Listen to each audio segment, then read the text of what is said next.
The ships came without warning on a Tuesday morning in March. Sam Corbin was drinking his coffee on the bridge of the carrier. Defiance when the first alerts started screaming. He set down his cup and walked to the main display, and what he saw there made his blood run cold. There were thousands of them. Massive warships, each one larger than anything humanity had ever built. Dropping out of faster-than-light travel in perfect formation around Earth, they blocked out the sun over every major city. They filled the orbital lanes like a dark metal storm. Sam had served in the Coalition Navy for 30 years. He had seen battles and wars and things that gave him nightmares. But he had never seen anything like this. "Sir," said his communications officer, a young woman named Lisa Park. Her voice was shaking. "We are receiving a transmission. It is coming from all of them at once." Sam nodded. "Put it through." The main screen flickered and then a face appeared. It was not human. The creature had gray skin stretched tight over sharp bones. Its eyes were completely black, like pools of oil.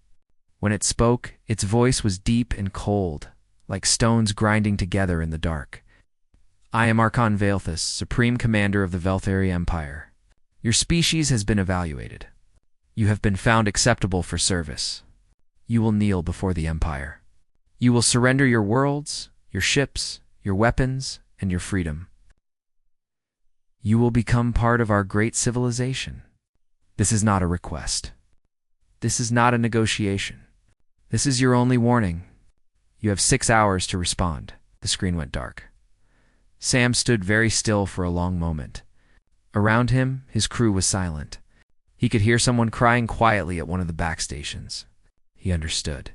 He wanted to cry too, but he was the Admiral. He could not show fear. "Not now. Get me Captain Mitchell," he said, "and open a channel to Earth. I need to speak with President Brooks." Laura Mitchell arrived on the bridge 10 minutes later. She was a small woman with short dark hair and sharp eyes that missed nothing. She had been Sam's second-in-command for 5 years. He trusted her more than anyone else in the fleet. "I have been looking at their ships," she said. Her voice was calm, but Sam could see the fear in her eyes. "They are not just bigger than ours. They are better. Their weapons, their shields, their engines, everything. If we fight them directly, we will lose. It will not even be close." Sam nodded slowly. "How bad?" "They outnumber us 50-1, and each of their ships is worth 10% of ours." She paused. "Sam, I do not think we can win this."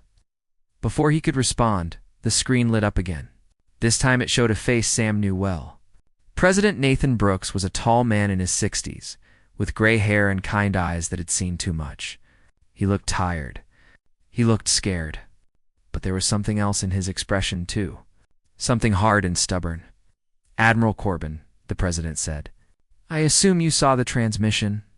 "Yes, sir." "We are analyzing their fleet now. The situation is not good, I know." Brooks was quiet for a moment. "I have been in contact with our allies on the colony worlds.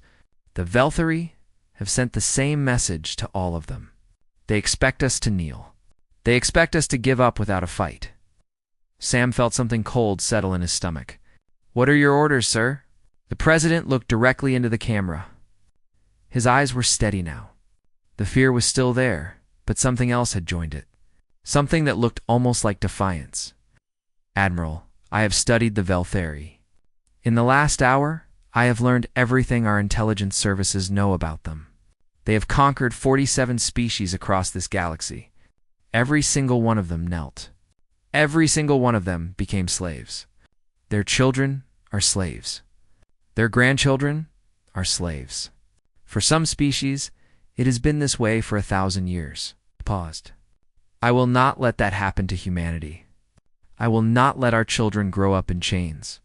I will not let our grandchildren forget what freedom means." Sam felt his heart beating faster. "Sir, are you saying what I think you are saying?" "I am about to address the world," Brooks said, "and I am going to tell them the truth. We are facing an enemy we probably cannot defeat. We are facing a choice between slavery and death, but I believe there is a third option. I believe that if we fight hard enough and long enough, we can make them understand that humanity is not worth the trouble. I believe that we can survive this. But only if we refuse to give up. Only if we refuse to kneel. The transmission ended. Sam turned to look at Laura. She was staring at the screen with an expression he had never seen before. It took him a moment to recognize it. It was hope. He is really going to do it, she said. He is going to tell them no. Yes, Sam said. He is. An hour later, every human in the galaxy watched as President Nathan Brooks stood in front of the cameras. Behind him, through the windows of his office, they could see the shadows of Velthari ships blocking out the sky. He looked small against that darkness. He looked fragile. He looked human. But when he spoke, his voice was strong. My fellow humans, he began. Today we face the greatest threat in our history. An empire that has conquered worlds without number has come to our doorstep. They have given us a choice, kneel or die.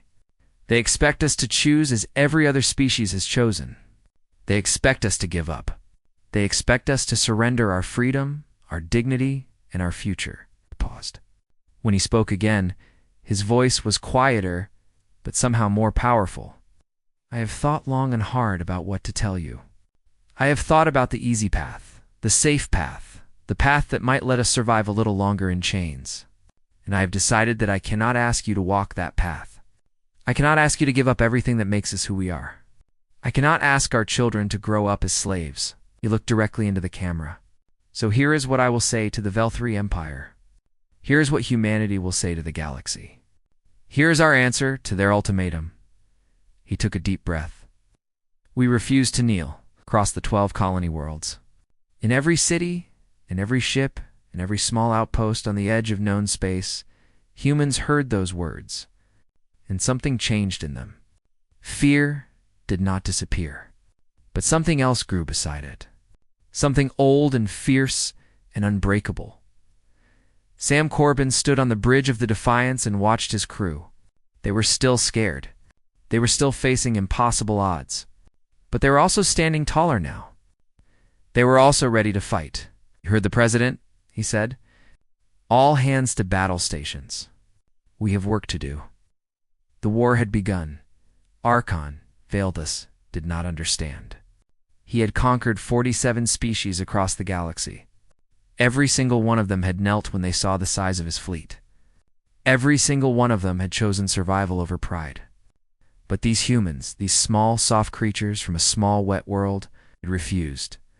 He stood on the bridge of his flagship and watched the blue planet spinning slowly below him. His officers waited in silence. They did not understand either.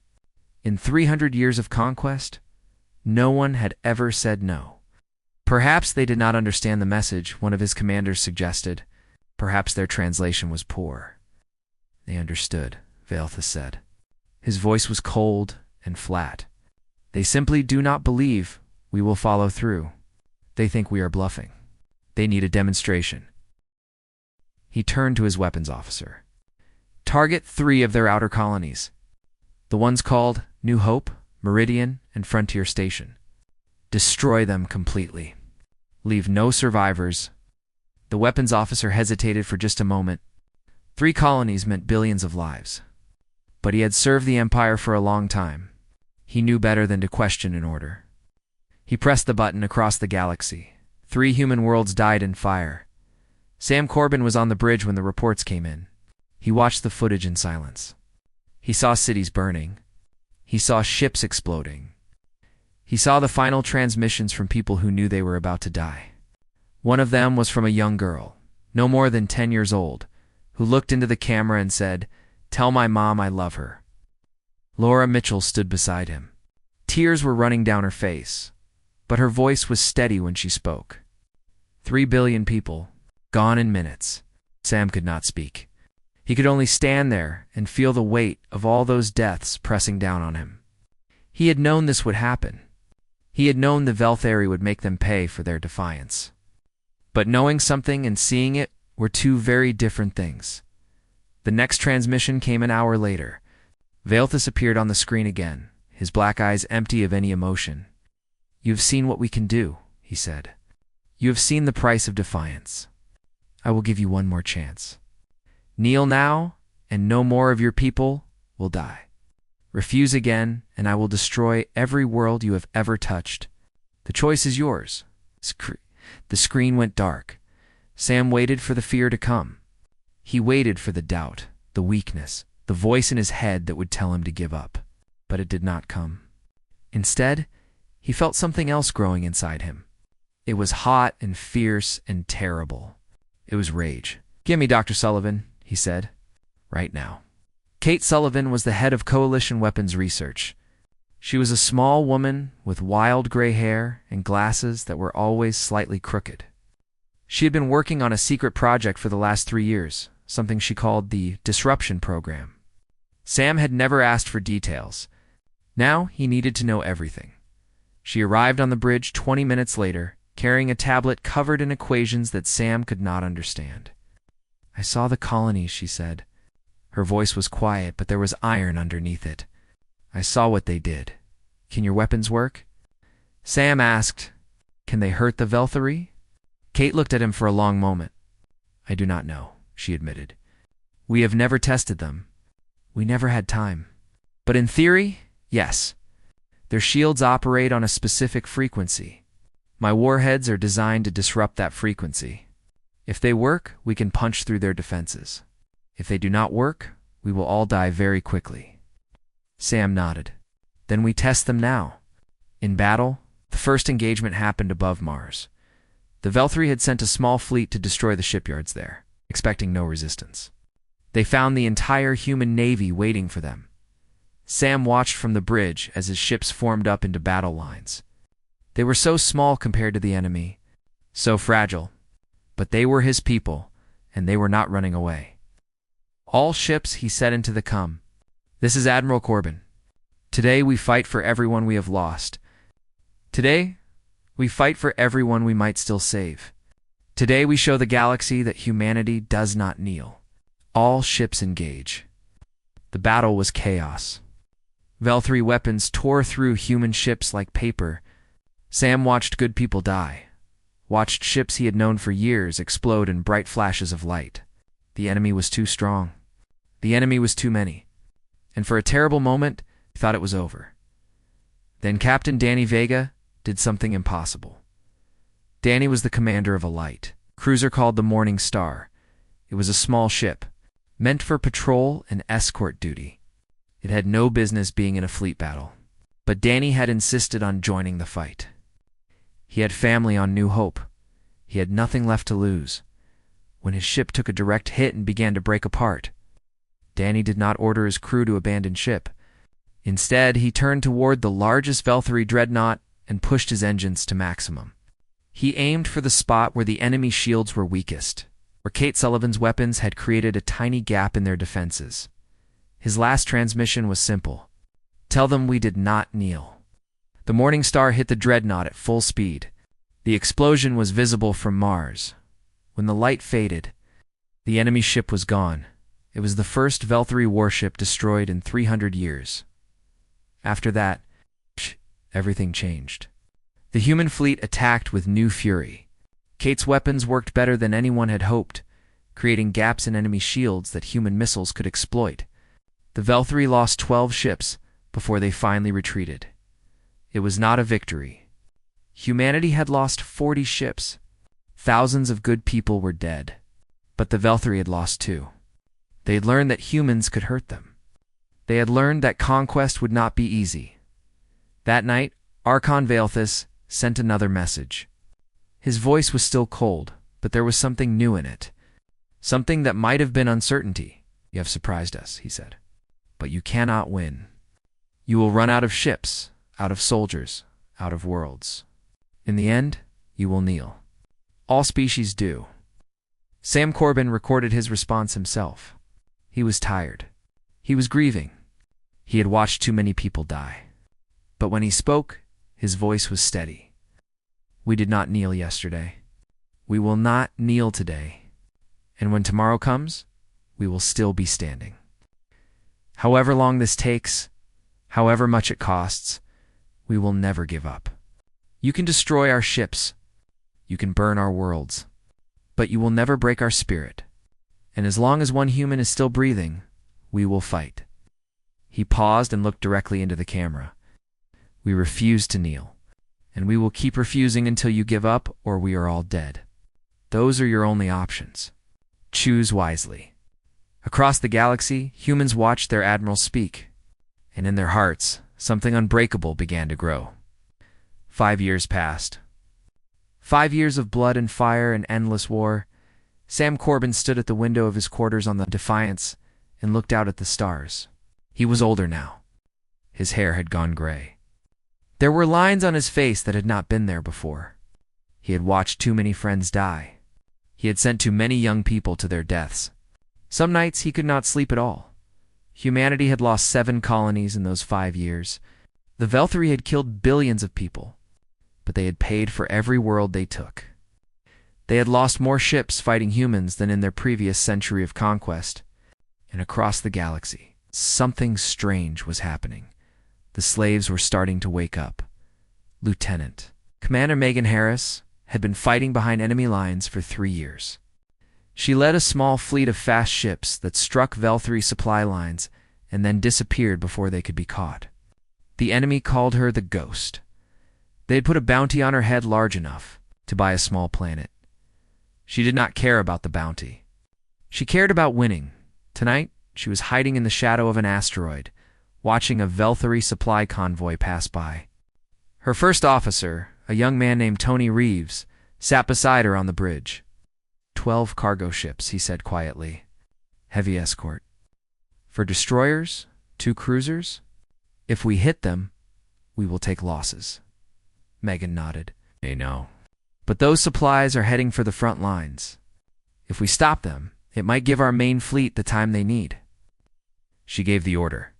Her ships came out of hiding like wolves attacking a herd. The battle was short and brutal. They destroyed 8 cargo ships and 2 destroyers before the Velthari could respond. Then they ran, disappearing into the darkness of space before the enemy could catch them. 3 of her ships did not make it. 37 people died. Megan added their names to the list she kept in her quarters.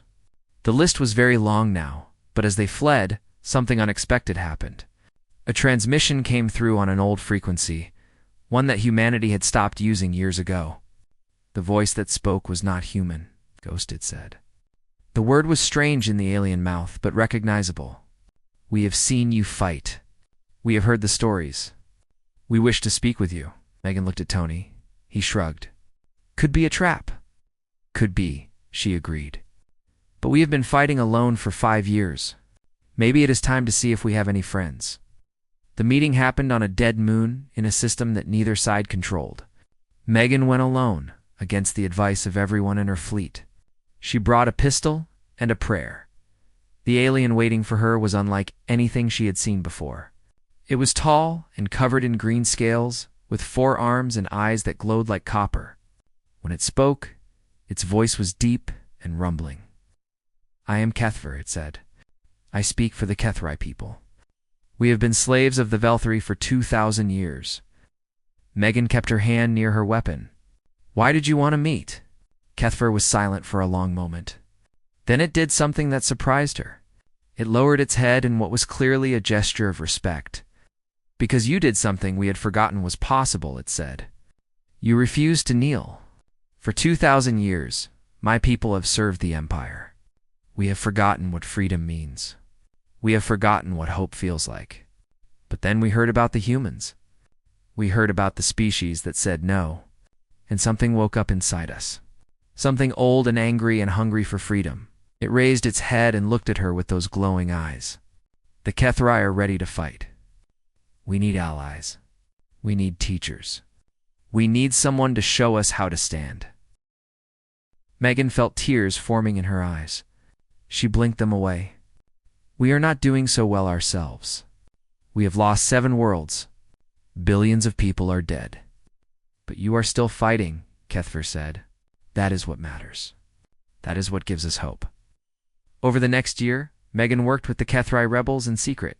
She taught them human tactics. She shared the technology that Dr. Kate Sullivan had developed. She helped them plan their first strikes against their masters. And slowly, a rebellion began to grow. But the war with the Velthari continued. Humanity was running out of ships, running out of soldiers, running out of hope. Admiral Sam Corbin pushed his fleet to the breaking point, fighting battle after battle just to stay alive. Laura Mitchell, now a Rear Admiral herself, led the defense of the remaining colonies. They were holding on, but barely. Then the message came from the Velthari Emperor himself. His face filled the screen, ancient and terrible. He had ruled the Empire for 1,000 years. He had seen 100 species kneel before him. When he spoke, his voice was like the grinding of mountains. "Humans," he said, "you have impressed me. In 1,000 years, no species has resisted as you have resisted. You have cost me ships, soldiers, and time. You have proven that you are not like the others." He paused. "Therefore, I am prepared to offer new terms. I no longer demand that you kneel. I demand only that you bow. Accept my authority. Become a subject race with limited freedoms. You will keep your worlds, your ships, your culture. You will simply acknowledge that the Empire is greater than you are." Sam watched the message on the bridge of the Defiance. His crew was silent. After 5 years of war, the Emperor was offering something that almost looked like peace. It was not freedom. But it was not slavery either. It was something in between. Laura Mitchell spoke first. "It is not a bad offer, Sam. We bow instead of kneel. We get to keep our worlds. Maybe we could rebuild. Maybe we could wait for a better moment to fight." Sam understood the temptation. He felt it himself. His people were tired. They were dying. And the Emperor was offering them a way out. But then he thought about Danny Vega. He's flying his dying ship into the heart of an enemy dreadnought. He thought about the 3 billion people who died on New Hope and Meridian and Frontier Station. He thought about Megan Harris and her ghost fleet fighting alone behind enemy lines. He thought about the Kethri and all the other species who had started to hope because humanity refused to give up. He picked up the cum and opened a channel to Earth. President Brooks was older now, gray-haired and tired, but his eyes were still fierce. "I assume you saw the message," Sam said. "I did." Brooks was quiet for a moment. "What do you think?" "I think Boeing is just kneeling with better public relations. I think if we accept, we are just delaying the chains instead of breaking them. And I think that if we give up now, every species that started to hope because of us will lose that hope forever." Brooks nodded slowly. "Then you know what we have to say." The response was broadcast across the galaxy. President Brooks stood before the cameras one more time, just as he had 5 years ago. "We refuse to kneel," he said. "Now we refuse to bow. We will not accept any form of submission. We will not acknowledge any authority but our own. We are humans. We are free, and we will die free before we live as anything else." Across the galaxy, the Kethri heard those words. So did a dozen other enslaved species, and in their hearts, rebellions began to burn. The Velthari Emperor was furious. For 8 years, humanity had defied him. They had refused to kneel. They had refused to bow. And now, across his empire, slave species were starting to rise up. The Kethri had destroyed 3 garrison stations. The Varathi had sabotaged a weapons factory. Even the Silken, the oldest and most broken of all his slave races, had begun to whisper about freedom. It was all because of the humans. They had become a symbol. They had become hope. And hope was the most dangerous weapon in the galaxy. The Emperor gave the order. Every ship, every soldier, every weapon the Empire had would be sent to Earth. The human homeworld would be destroyed completely. Their species would be erased from history, and the galaxy would learn what happened to those who dared to dream of freedom. Admiral Sam Corbin saw them coming 3 days before they arrived. The largest fleet ever assembled in galactic history. 10,000 warships, troop carriers beyond counting, weapons platforms that could crack planets in half, all of them heading for Earth. He gathered his officers on the bridge of the Defiance. They were tired. They were scared. They had been fighting for 8 years without rest. But when Sam looked at their faces, he saw something that made him proud. He saw determination. He saw courage. He saw the refusal to give up that had defined humanity since the beginning of this war. "You all know what is coming," he said. "This is everything they have. They want to end us. They want to destroy our home and break our spirit and make the galaxy forget we ever existed." He paused and looked at each of them in turn. Laura Mitchell, his oldest friend. Kate Sullivan, the scientist who had given them weapons to fight back. Tony Reeves, who had come up from Megan Harris's Ghost Fleet. And dozens of others, young and old, all of them willing to die for their people. "We cannot win this battle," Sam continued. "Not with what we have. But we can make them pay such a price that they will never recover. We can show the galaxy that humans die on their feet, not on their knees. And maybe, just maybe, we can hold out long enough for a miracle." Laura Mitchell stepped forward. "What kind of miracle are you hoping for?" Sam smiled, though there was sadness in it. "The kind that happens when people refuse to give up. The kind that happens when hope spreads farther than anyone expected." The Battle of Seoul began 3 days later. The Velthary fleet dropped out of faster-than-light travel and filled the sky above Earth like a storm of metal and fire. There were so many ships that they blocked out the sun. The planet below fell into shadow. Sam Corbin stood on the bridge of the HFY Defiance and gave the order to engage. What followed was the most brutal battle in human history. Velthary weapons tore through the human fleet. Ships exploded in bright flashes of light. Good people died by the thousands, then by the hundreds of thousands.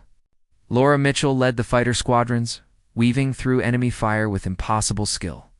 Kate Sullivan directed the weapons platforms, squeezing every last drop of power from her inventions.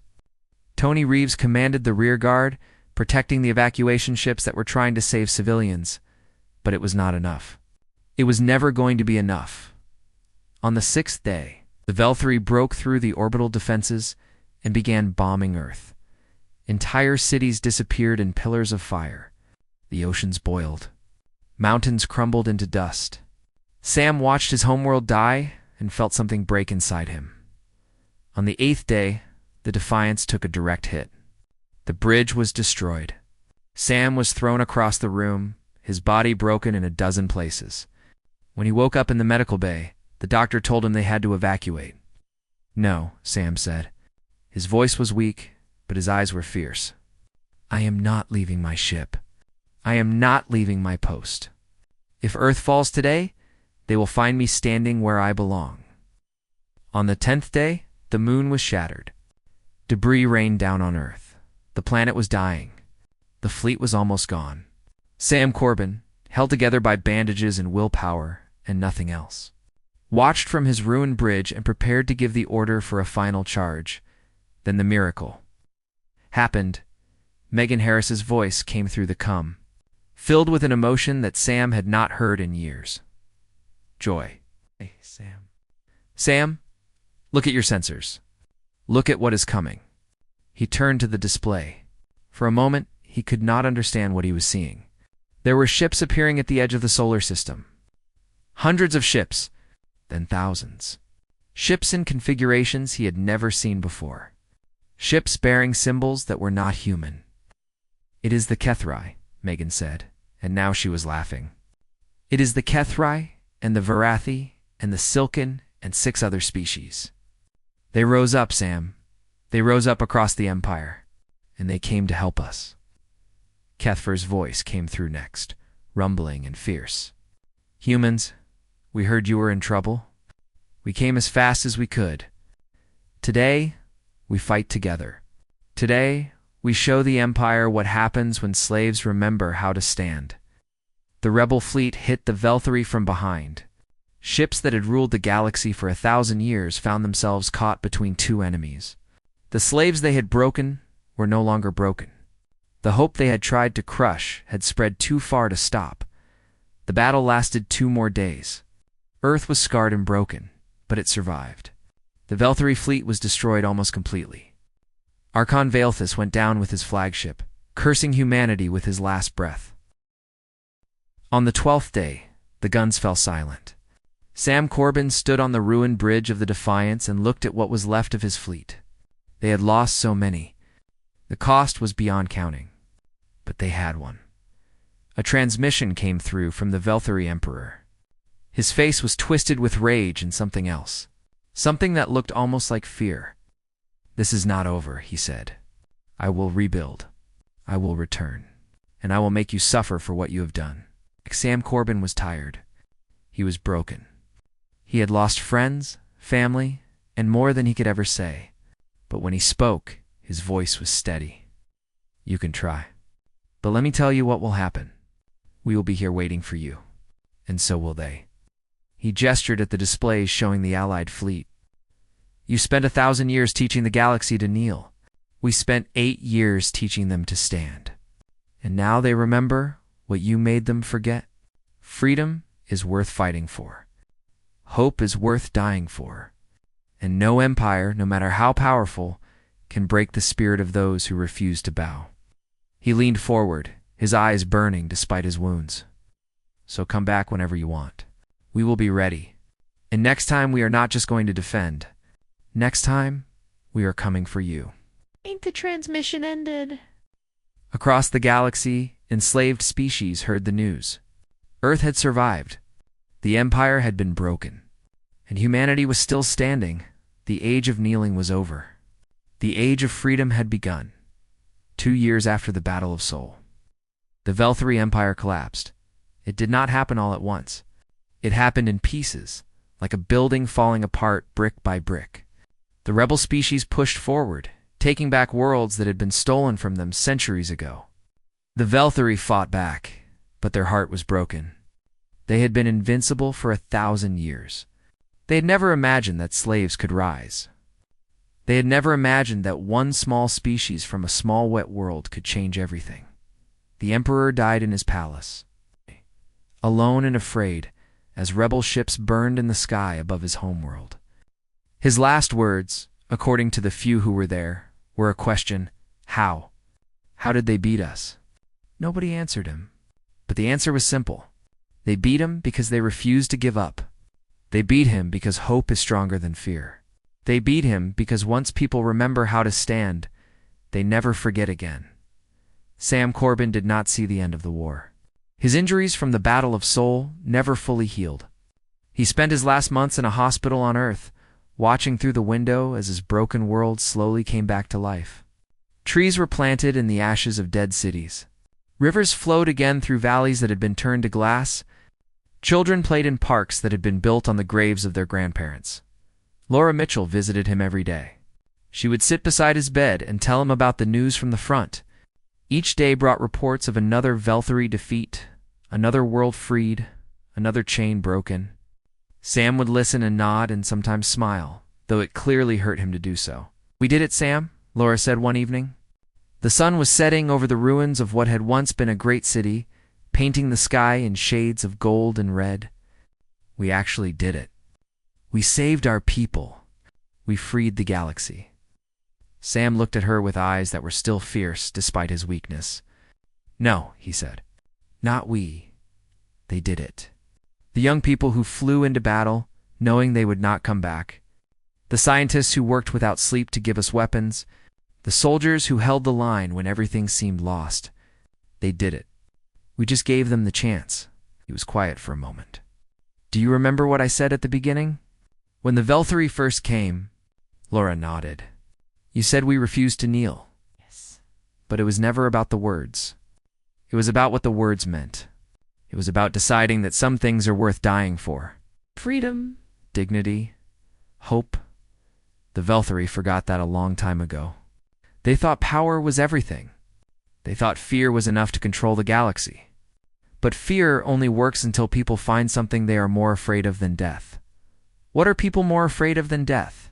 Laura asked. Sam smiled. It was a tired smile, but there was warmth in it. Living without meaning. Living as slaves. Passing that slavery on to their children. That is what we were more afraid of. That is why we fought. And that is why we won. He died 3 days later, peacefully, in his sleep. The galaxy mourned him. Ships from 47 species flew over Earth in his honor. Even former enemies, Velthari officers who had surrendered and been treated with mercy, lowered their flags for the human who had taught them that empires could fall. 1 year after the war ended, a memorial was unveiled on Earth. It stood in a valley that had been destroyed by Velthari weapons, a place where nothing had survived the battle.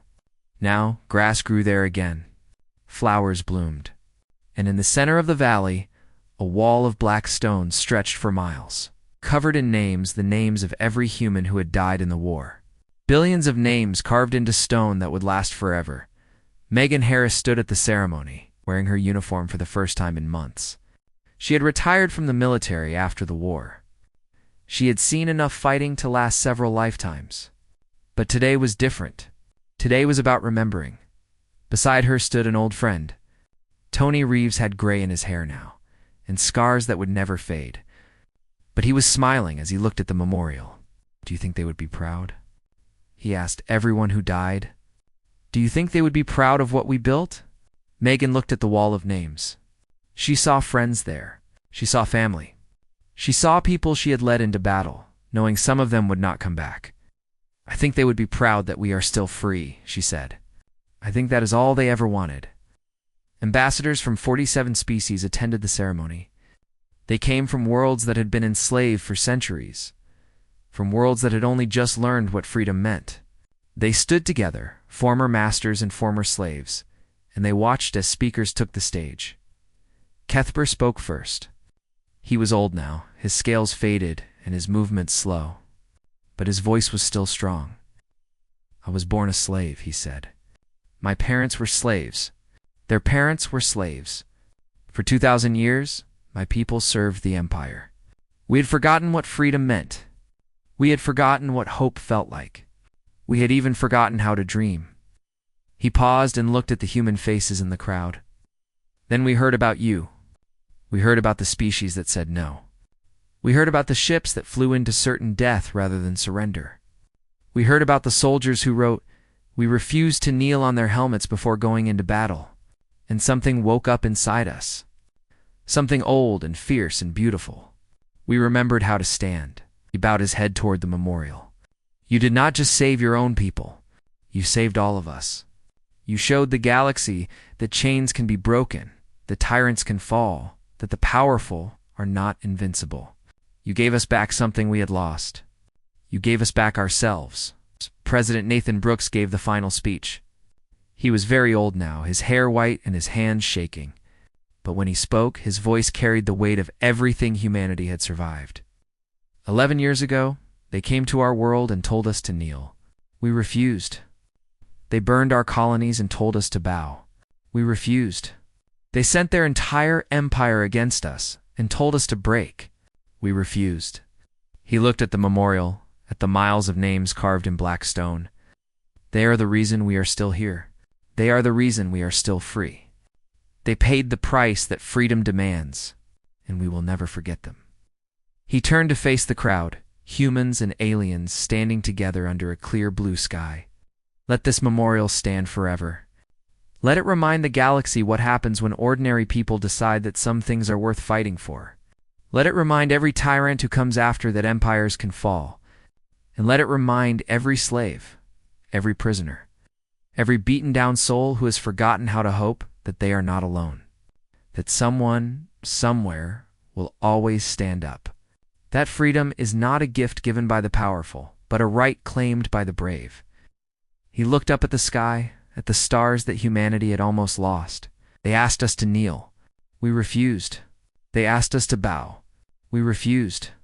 They asked us to break. We refused. And when history asked what kind of people we were, we answered the only way we knew how." He smiled, and there were tears in his eyes. By standing up, by never giving up, and by teaching a galaxy to do the same. The memorial's inscription caught the light of Earth's sun. It would stand for 1,000 years, a reminder to every species that would ever see it. Here stand the names of those who refused to kneel, refused to bow, and taught a galaxy how to stand. The war was over. Freedom had won, and humanity scarred but unbroken. Looked toward the stars and began to build a future worthy of everyone who had died to make it possible.